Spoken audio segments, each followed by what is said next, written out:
Welcome to channel GNV. Go!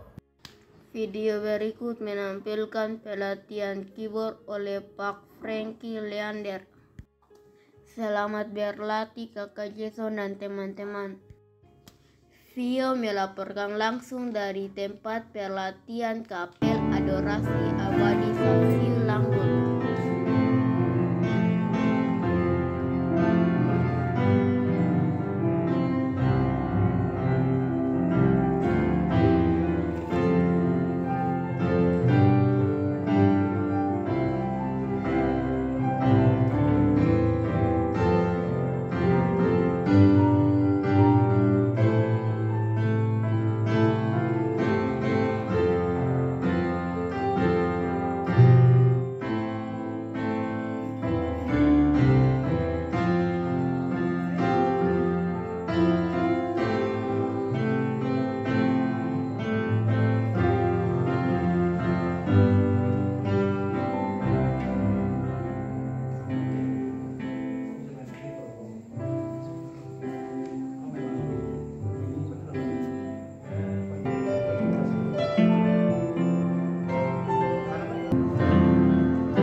Kau mau lemah yang lain lagi juga bisa.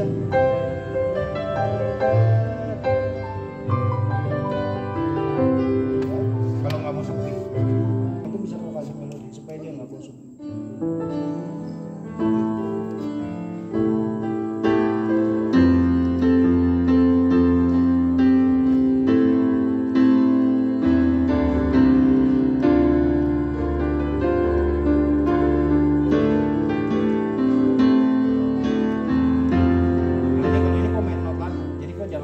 Kau miring. Kalau kayak begini kau nyanyi sama chordnya. Jadi kalau kau main di piano lebih baik kau banyak blocking lagu, bukan ikut nyanyi si pianonya. Tapi kau kasih mereka nuansa dengan tadi kau blocking chord, tapi kau kasih melodi kau, bukan melodi lagu. Coba ya kau main ref. Jadi lagunya kau nyanyikan saja. Tangannya kau main.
Kalau main di G, tadi catatan contekan mana?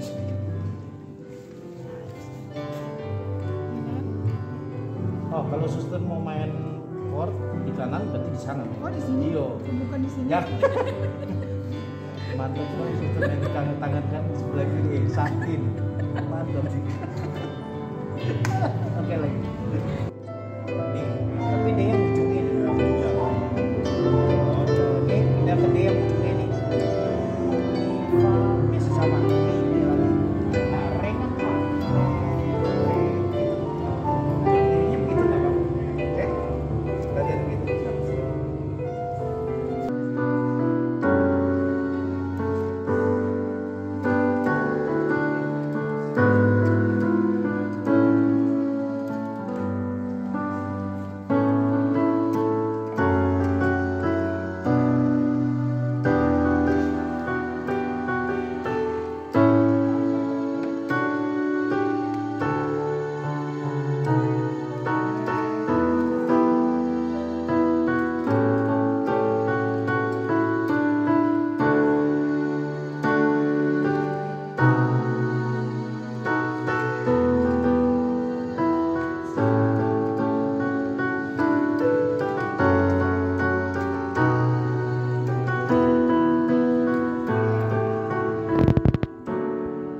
Oke, kalau kau kasih melodi bagaimana? Di ruang-ruang panjang itu kau kasih melodi bagaimana?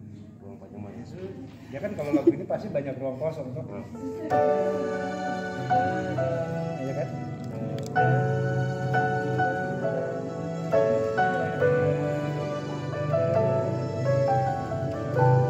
Nah, gitu.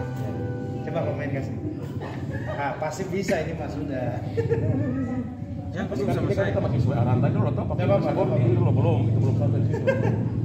Coba kau kasih melodi sekarang. Makanya ini saya datangin satu-satu, nggak coba. Jadi biar lihat bedanya masing-masing. Boleh? Sanggup? Ini kan waktu tuh jadi nanti yang lain nanti bisa dipakai. Nah, masih panjang, masih panjang. Tapi udah pas belum kalau ini pas. So pas sudah. Itu inversi betul.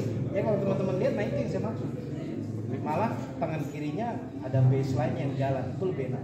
Harus saya lihat rata-rata teman-teman hanya ada menggunakan. Jadi bukan contoh cara saya main, tapi Nanti Pak, itu aja dulu. ya aman ya. Ya aman. Ya Pak. Ya nanti kan ya.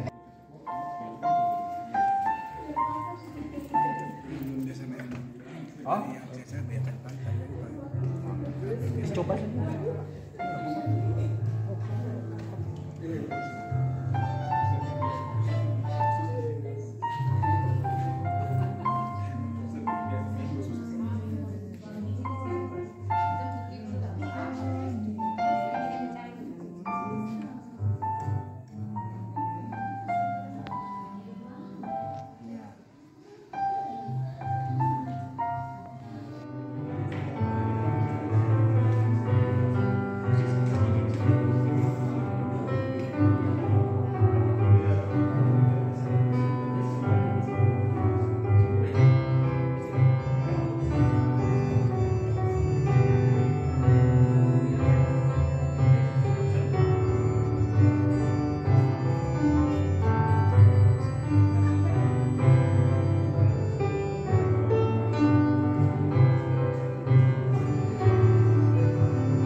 Dia kesannya.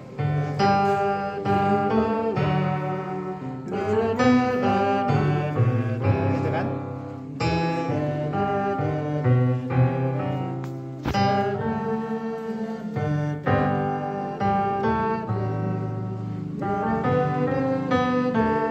Itu dia.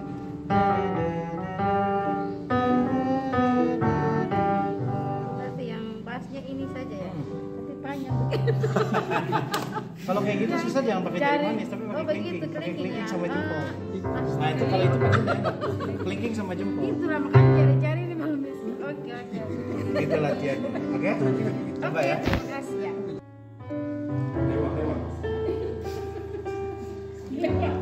Sampai bawah gimana?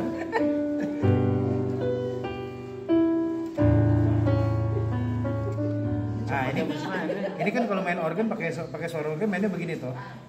Nah kalau ini dibalik, chord itu ada di tangan kanan. Nah tangan kirinya yang main bass itu kemarin itu. Main di mana itu aku di D. D ya. Jadi tangan kirinya tuh main kelingking sama jempol begini. Jadi mirip Gary main sama brother itu main kan? Begini. Ini dua jari nih loh. Tangan kiri. Ini karena saya posisi nggak enak begini. Dia tangan kiri begini. Iya. Jadi kalau D sama D saja. Itu chord. Nah, jadi tangannya nggak usah. Gitu kan?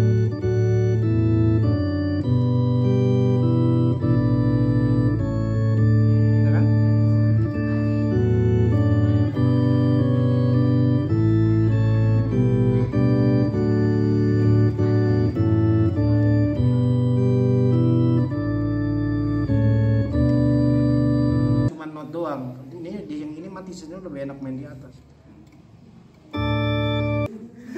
Gitu. Oke? Oke. Lanjut Bu.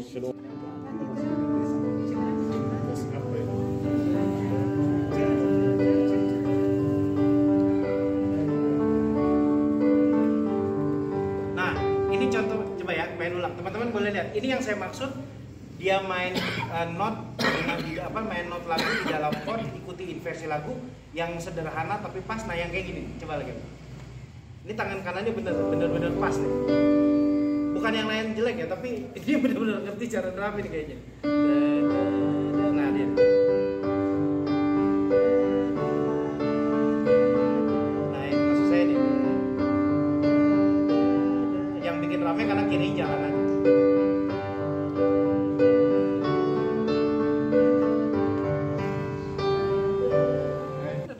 Parahnya pun udah ada orang datang. Oh, ini orang cuma sedikit. Masih.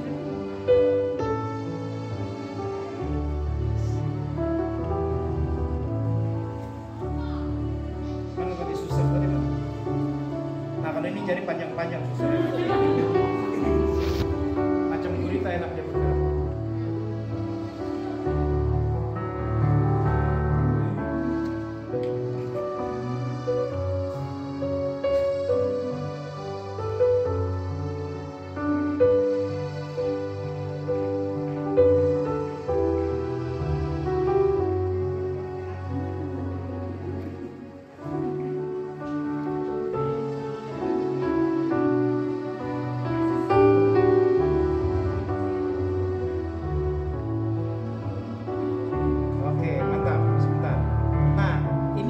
Dia enak main piano, dia pakai pedal sustain. Jadi salah satu kadang-kadang bikin kita kalau main piano kok rasanya nggak enak ya, karena nggak ada pedal sustain. Sustain di situ, tombol itu dengan pedal rasanya beda. Kalau pedal sustain kan dia harus ada momen diangkat ya. Kalau kita pakai sustain yang di keyboard, itu dia harus ya sepanjang hari panjang saja. Organ juga ada sustain sebenarnya di dalam. Coba kalau sustain itu dinyalakan, jadi kalau kita pencet sol, dia sol terus jalan. Jadi suaranya jadi kayak numpuk nanti notnya. Jadi harus ada. Kalau teman-teman bisa punya pedal sustain yang kayak gini. Tidak mahal ini. Oh ini enggak, saya pakai ini juga Paladin. Kita Katolik, kita pemusik, tapi kalau kita tidak biasa main di misa, ya memang jadi tidak biasa. Makanya kadang ada yang takut main di liturgi. Ada beberapa kemarin note-nya kan ada yang nggak berani main di liturgi karena merasa tidak bisa. Tapi menurut saya bukan tidak bisa, tidak biasa saja.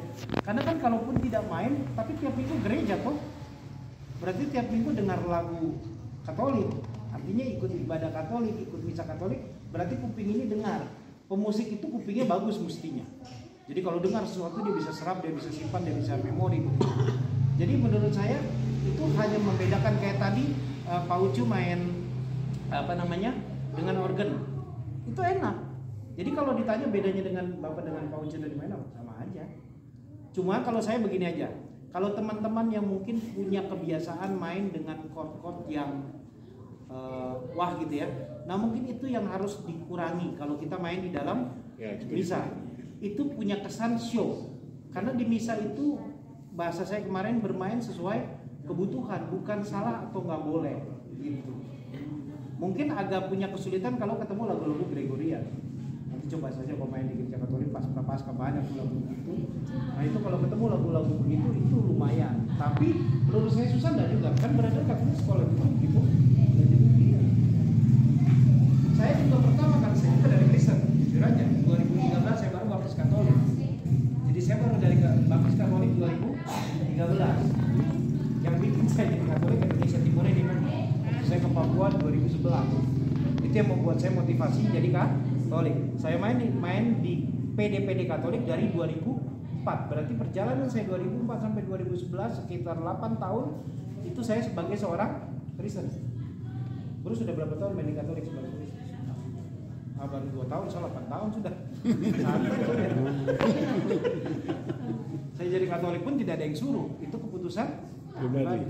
Saya punya keputusan sendiri, saya punya kesaksian sendiri, saya punya alasan sendiri kenapa saya menjadi Katolik. Nah begitu saya menjadi Katolik, jadi saya belajar dong main lagu-lagu Katolik. Baru orang percayakan saya untuk main di gereja Katolik. Orang ini tidak tahu saya dulunya tidak Katolik. Main suruh-suruh saja main di misa, kan tidak pernah main di misa toh. Kalaupun misa karismatik yang lagu-lagunya karismatik walaupun judulnya misa.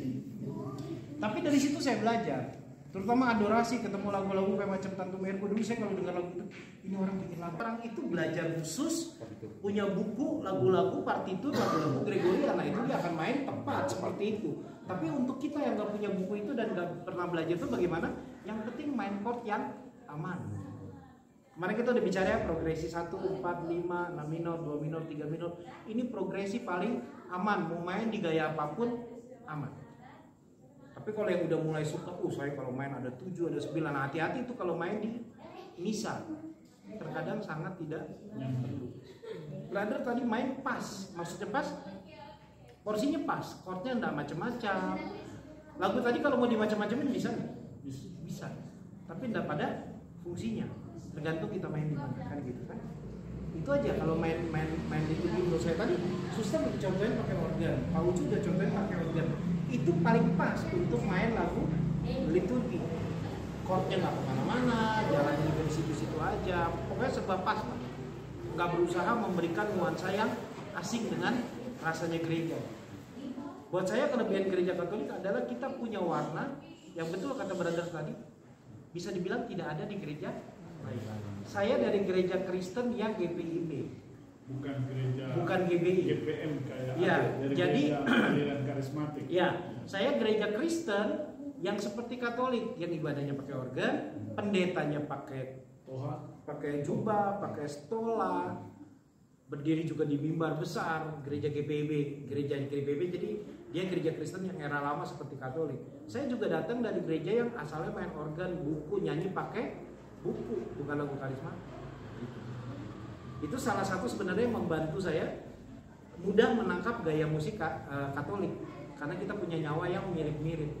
Yang gereja memang tenang, sepi, hampir tidak ada suara begitu kan. Nah anak muda suka bilang ini gereja membosankan. Buat saya tidak membosankan. Kalau gereja Katolik membosankan saya tidak pindah Katolik gitu. Karena buat saya gereja Katolik yang jujur yang salah satu alasan saya memilih Katolik pada akhirnya, saya tidak meninggalkan gereja lama dengan alasan saya punya masalah sama mereka. Kan ada orang yang pindah gereja itu karena punya masalah dengan gereja. Saya enggak. Tapi saya memilih karena saya seorang pemusik, saya melayani musik, dan saya bahasanya boleh dibilang saya diberkati dengan liturgi gereja Katolik. Karena gereja Katolik punya liturgi, punya gaya musik yang saya nggak bisa ketemu di gereja lain. Betul kata brother. Nah musik-musik liturgi yang kita punya ini harusnya kekayaan gereja. Makanya saya bilang sama teman di Jakarta, kalau lu ngerasa pemusik Katolik, lu harus bisa main misa. Kalau lu nggak bisa main misa, ya bingung lu jadi pemusik tapi Katolik gitu kan. Jadi teman-teman yang lain yang mungkin nggak bisa main liturgi main aja, Pak Ucu aja bisa main cuma 2 not jalan. Gimana kita yang sudah main kayak tadi begitu bisa? nggak ada tips khusus, karena itu benar-benar cuman pindah gaya namanya. Isinya sama, teori musiknya sama, teori musik ya nggak ada bedanya, sama semua. Coba mungkin brother bisa kasih masukan sedikit waktu belajar musik liturgi sebenarnya apa isi pembelajaran tentang musik liturgi? Karena saya tidak belajar khusus, tapi brother pasti bisa kasih tips. Itu jangan menciptakan musik yang indah dalam liturgi. Sebaliknya menciptakan musik liturgi yang indah. Ya betul. Jadi jangan menciptakan musik yang indah di dalam liturgi, tapi sebaliknya menciptakan musik liturgi yang indah. Beda loh. Perlu dijelaskan. Hah? Artinya jangan membawa segala jenis yang indah, misalnya musik pop, musik apa segala macam dalam liturgi. Jangan dimasukkan ke Jangan dalam masuk liturgi. Intro variasi seperti Pak bilang tadi, akord-akordnya macam-macam ke dalam liturgi, musik liturgi. Tapi sebelah itu membuat musik liturgi yang indah. Beda musik liturginya, beda. Saya kira. Ya betul. Iya. Jadi gini ya, kadang-kadang kita main musik liturgi, kenapa kita utak-atik? Karena kita merasa musik itu membosankan. Itu kan isi kepala kita. Tapi sebenarnya musik liturgi itu punya warna, punya rasanya dia sendiri. Ya musik liturgi ya begitu tuh. Kalau saya mau bilang musik liturgi ya begitulah adanya. Kalau musik pop itu kan memang musik yang punya aliran yang bebas ya. Kita ketemu lagu siapa misalkan, ya anggaplah kalau yang dari Ambon, Glenn Fredly gitu ya, lagu dia nyanyikan sekarang, dia nyanyikan besok, dia nyanyikan lusa, aransemennya berubah terus. Walaupun intronya sama tapi aransemennya berubah. Kenapa? Itulah musik pop. Bebas mau di apain aja. Kalau musik liturgi sebenarnya harus dimainkan begitu saja, bukan dirubah-rubah semaunya kita gitu. Benar kata brother. Jadi kita yang harus berpikir, kalau buat saya, walaupun kadang saya nggak tahu musik liturgi, misalkan ada satu lagu liturgi yang saya nggak bisa main, tapi waktu saya harus main itu, saya taruh itu di mindset saya bahwa ini lagu yang indah. Jadi saya bisa main itu dengan rasa yang indah menurut saya. Tapi saya tidak berusaha merubah keindahan si lagu itu. Gitu. Jadi secara musik mungkin nggak salah dikasih chord ini itu nggak salah secara musik loh. Tapi secara tradisi gereja itu yang kita rusak sering kali. Jadi itu yang harus dihati-hatikan. Karena di Jakarta pun pengalaman beberapa pemusik begitu main di misa, dia pakai gaya dia kalau main lagu-lagu karismatik, lagu pop, dia pakai di dalam lagu liturgi, buat dia keren, tapi buat Romo itu mengganggu. Dan Romonya bisa komplain. Kita mau anggap salah? Enggak, dia Romo. Dia sekolah bertahun-tahun di dunia itu, lalu tiba-tiba dia dengar satu musik yang dia dengar di dunianya, diutak-atik orang sembarangan. Ya itu kan kayak kita masuk rumah orang nggak izin tuh, kayak gitu. Sebenarnya bukan piano juga itu sebetulnya kalau bisa dalam karya bisa itu pakai gitaris. Iya. Dari piano. Saya lihat sekarang para pemain banyak sudah pakai piano, pakai tutti lagi. Ini kan kesannya show, konser dalam gereja ini harus diimani. Jadi kas gereja Katolik, ini kan kayak kapel organ, tenang deh. Boleh sih. Kecuali memang lagunya dibawa kayak seperti rusa, masalahnya itu memang lagu karismatik. Ya. Tapi kalaupun kita mainin lagu itu di dalam misa, emosinya harus berbeda dengan kita main di suasana besar kayak KRK, harus dibedakan. Karena lagu ini masuk gereja, itu harus dibedakan. Saya selalu bilang gitu.